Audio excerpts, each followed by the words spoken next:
ভুল ভেবেছিলেন পুতিন, আমরা তৈরি, এমনটাই হুঁশিয়ারি বাইডেনের। রাশিয়ার প্রেসিডেন্ট ভ্লাদিমির পুতিন পূর্ব পরিকল্পনা অনুযায়ী বিনা প্ররোচনায় ইউক্রেনের বিরুদ্ধে যুদ্ধ শুরু করেছেন। তিনি কূটনৈতিক মহলের যাবতীয় প্রচেষ্টা খারিজ করে দিয়েছেন। তিনি ভেবেছিলেন পশ্চিমী দুনিয়া এবং ন্যাটো কোনো জবাব দেবে না। তিনি ভেবেছিলেন আমাদেরও বিভক্ত করে দিতে সক্ষম হবেন, কিন্তু তিনি ভুল ভেবেছেন।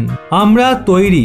স্টেট অব দ্য ইউনিয়নে প্রথম বক্তৃতায় এই ভাষাতেই পুতিনকে তীব্র আক্রমণ করলেন মার্কিন প্রেসিডেন্ট জো বাইডেন। ওনার দাবি, পুতিন যে চ্যালেঞ্জের মুখে ফেলে দিয়েছেন তার মোকাবিলায় তৈরি মার্কিন যুক্তরাষ্ট্র।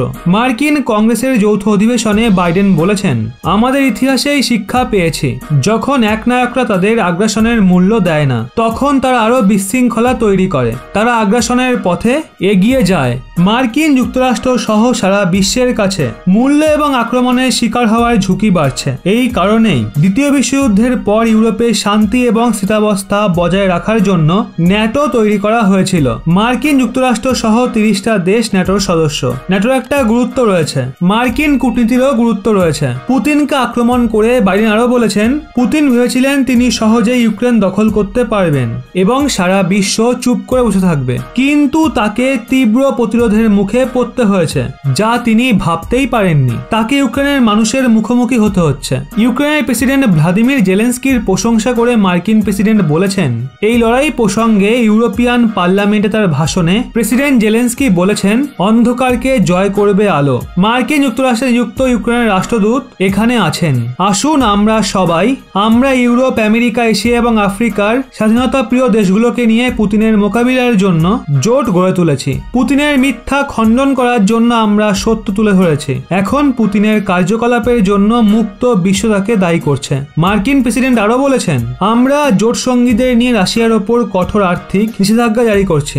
আন্তর্জাতিক লেনদেন ব্যবস্থা থেকে আমরা রাশিয়ার সবচেয়ে বড় ব্যাংকগুলোকে বাদ দিচ্ছি। পুতিন যুদ্ধের জন্য 630 বিলিয়ন মার্কিন ডলারের যে তহবিল গঠন করেছেন, সেটাকে আমরা অকার্যকর করে দিতে পেরেছি।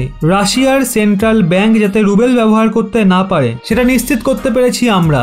বুঝতেই পারছেন না পরিণাম কি হবে। পুতিনকে এমন নিশানা করেছেন বাইডেন।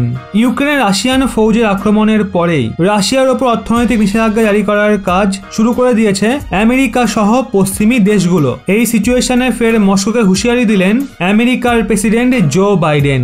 বুধবার তিনি বলেন, কি যে পরিণাম হতে চলেছে সেই বিষয়ে রাশিয়ার প্রেসিডেন্ট ভ্লাদিমির পুতিনের কোনো ধারণা নেই।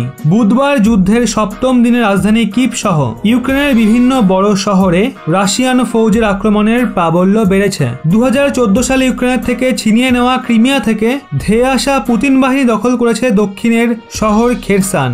এই সিচুয়েশনে আমেরিকার কংগ্রেসে স্টেট অব দ্য ইউনিয়ন বক্তৃতায় বাইডেনের হুঁশিয়ারি, অর্থনৈতিক নিষেধাজ্ঞার কারণে অদূর ভবিষ্যতেই ভুগতে হবে রাশিয়াকে। রাশিয়ান হামলা ঠেকাতে ইউক্রেনকে সামরিক সাহায্য দিলেও আমেরিকা সরাসরি যুদ্ধে জড়াবে না, এটা চলতি সপ্তাহে জানিয়ে দিয়েছেন বাইডেন।